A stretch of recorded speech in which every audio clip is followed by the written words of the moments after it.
Hello everybody, this is Garrett. Is Google Stadia going to be worth it in 2019 and the beginning of 2020? In this video, we will weigh the pros and cons with Google Stadia in 2019 and 2020. But first, like this video, subscribe and ring that bell to get updated on Google Stadia news and everything else that's been going on.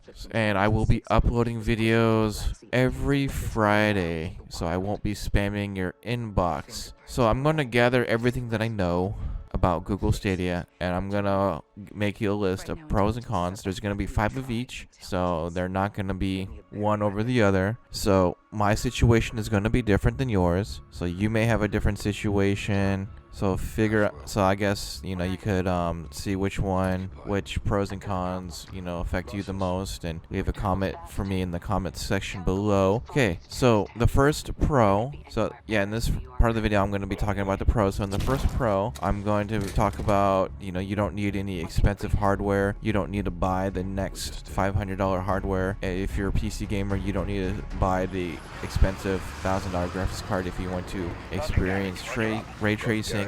New consoles are coming out next year, and you may not want to fork out $500 to $600. We don't even know what the prices for these consoles are going to be. So yeah, there's no, you don't have to buy the hardware anymore.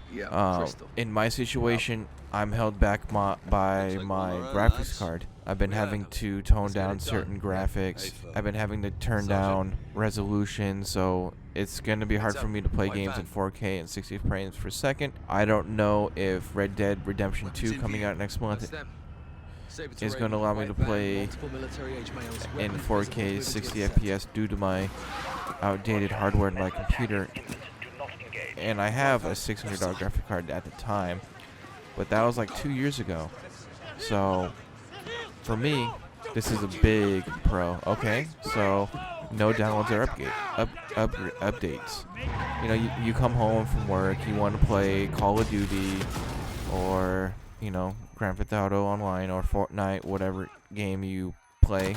Then you go home, turn on your system or your computer, click on play, but nope, you have to download a 2 gigabyte update, and that takes time and that takes up space on your hard drive. So Call of Duty on the PC, Modern Warfare 2019, is over 120 gigabytes on my computer. The other day, I installed a 2 gigabyte update, and that took about 20 minutes. I could have played 2 matches in that 20 minutes. So, once you get Call of Duty on Google Stadia, if it ever comes out on Stadia, you can just click and play it without any downloads at all. Once you purchase a game, you can just play it after it confirms that you purchased it. So that is actually pretty cool, and you can do it within seconds, according to the commercials that I saw. Okay, the third pros, you can use any controller when you game on the computer. When you play Stadia on the computer, I believe with the Chromecast, I think you might be limited with your Google Stadia controller. I could be wrong about that, but I will be testing that out once I get my Founders Edition. So if you are playing on the computer, you can use your Xbox controller, your PlayStation controller, your keyboard and mouse if you like playing with your keyboard and mouse. And they make it compatible, so you're not limited like your Xbox and your PlayStation. You can use different controllers.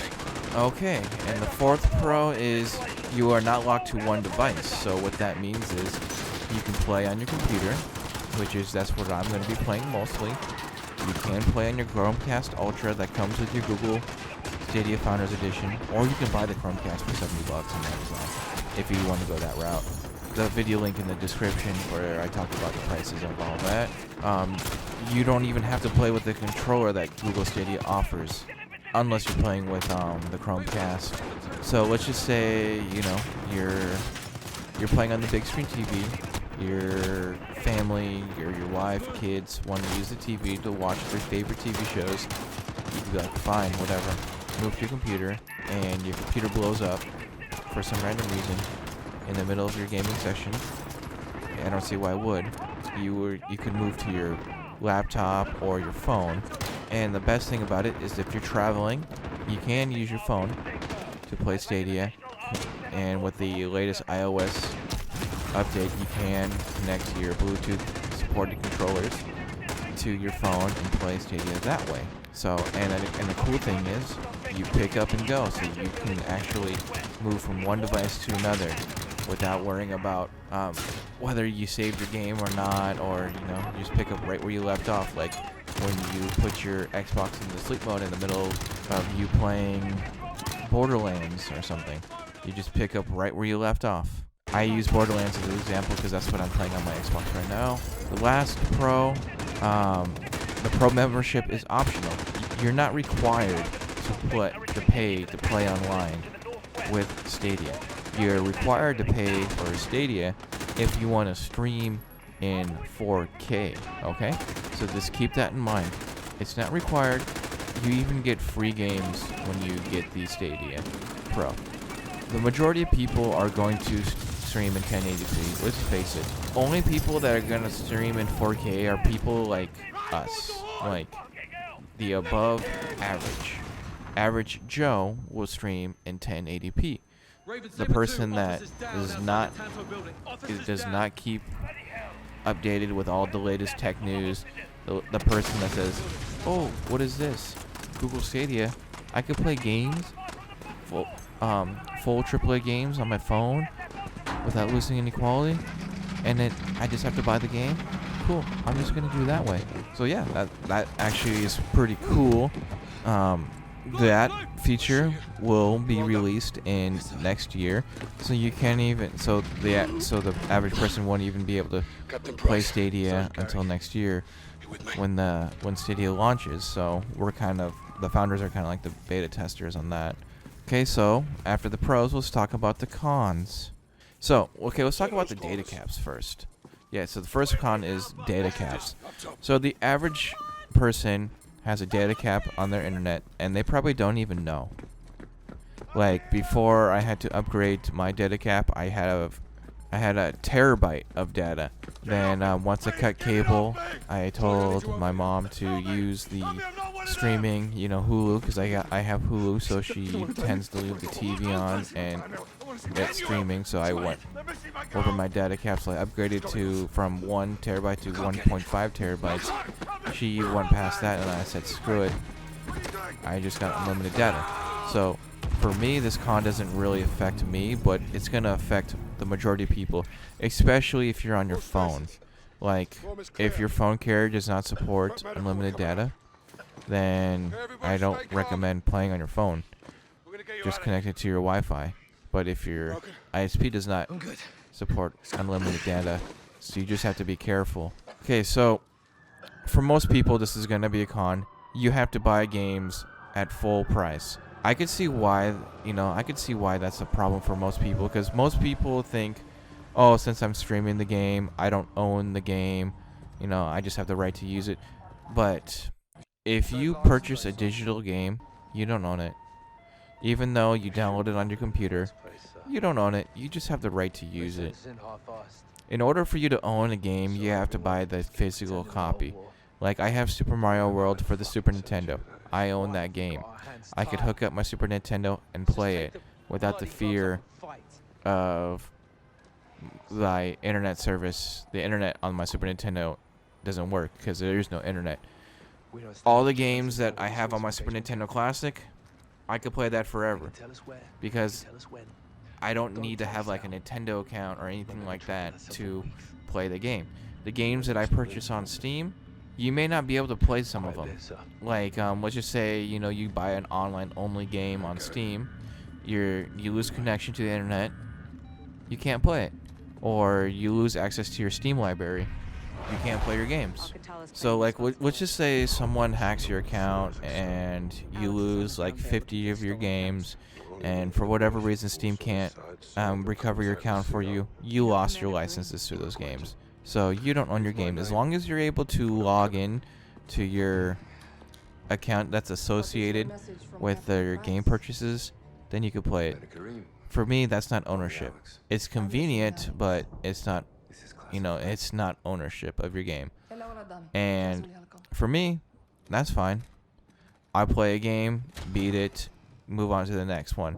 It's very rare that I go back to other games. Yes, I hear all these, I hear all these concerns about what if Google Stadia goes away? What if Steam goes away? What if they shut down the services what if they shut down the internet for the PS3? What's going to happen to all your games on that system?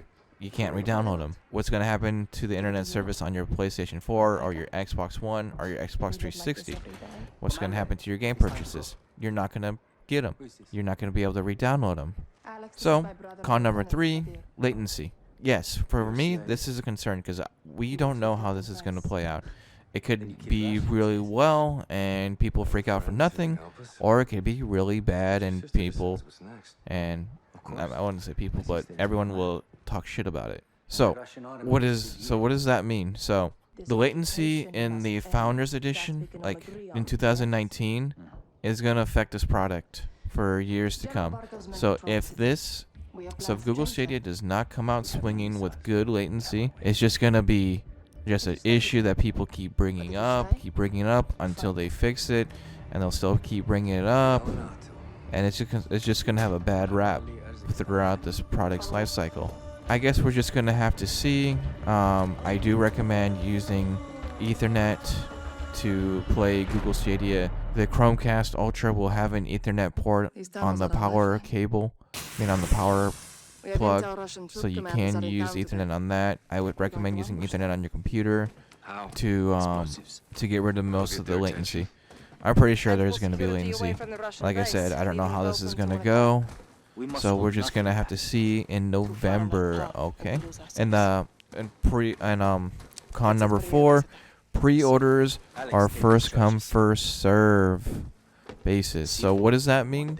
If you pre-ordered the Founders Edition, you may not get yours in November. If you pre-ordered your Founders Edition back when they first announced it, then yeah, you'll get it.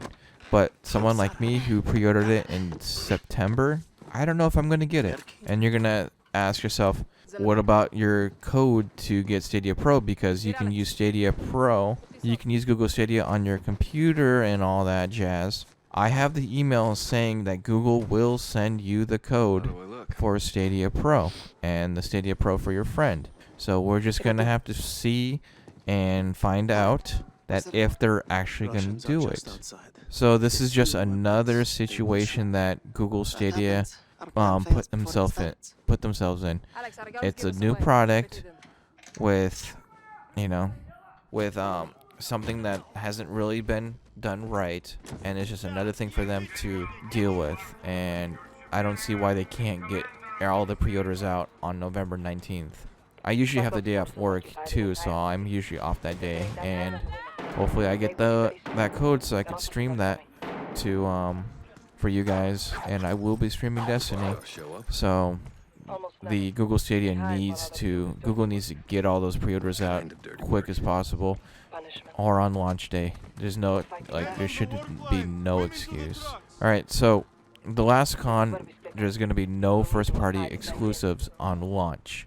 Alright, so I don't know why they didn't accumulate first-party developers to, develop games exclusively for Stadia. So as of right now, Stadia is a third-party machine. And for most people, it's like, well, I already have a PS4, I already have a PC. I'll just deal with the graphical downgrades. And if my PC is older, I'll just lower down my PC. There's no reason for me to get Stadia right now, because I can just get the game on my computer. And that's going to be a big problem for Stadia. Now, if they had a God of War style game, not exactly like God of War, but the same quality as God of War, and you can only play it on Stadia, and it actually launches in November, that's going to be huge for them. There's no reason for most people to buy Stadia. So what? You get Destiny 2 for free. You can download it for free on Steam. Only thing you're getting is the Shadowkeep.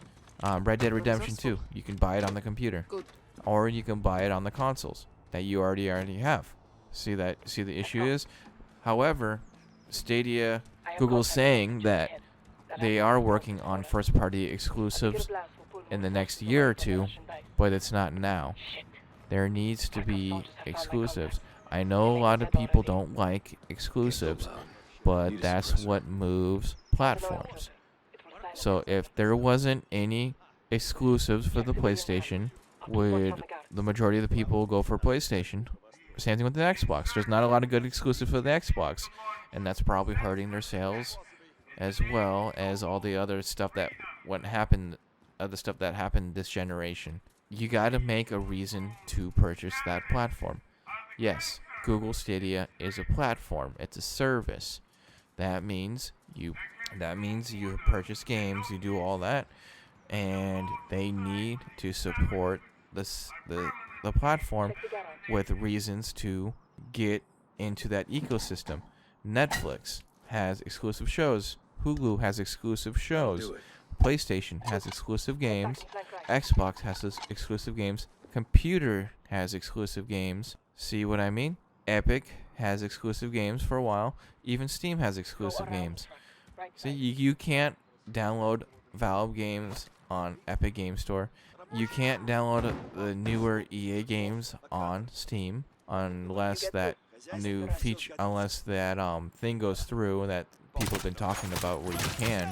But see what I mean? They need to have a reason to get involved with that ecosystem. And having exclusive games is going to do that for them. Okay, so those are my pros and cons. I do like the fact that I don't need to buy hardware to enjoy the newer games that are coming out. I do like the fact that I can use any controller to play these games that come out on Stadia. And I also do like the fact that I could play on any device or even on my phone if I wanted to. I can't do that on my PlayStation or my computer or my Nintendo Switch, but I could bring my Switch with me. I don't like the fact that there's no exclusive. There's no reason to purchase that. I don't like the fact that I can't even get my pre-order when the launch date happens.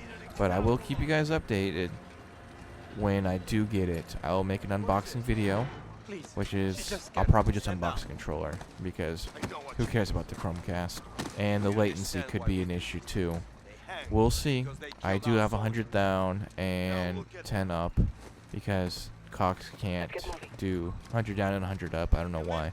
So hope you enjoyed this video. Please leave a comment with your pros and cons. I'll see you guys next Friday on my next video. Have a good day. Bye.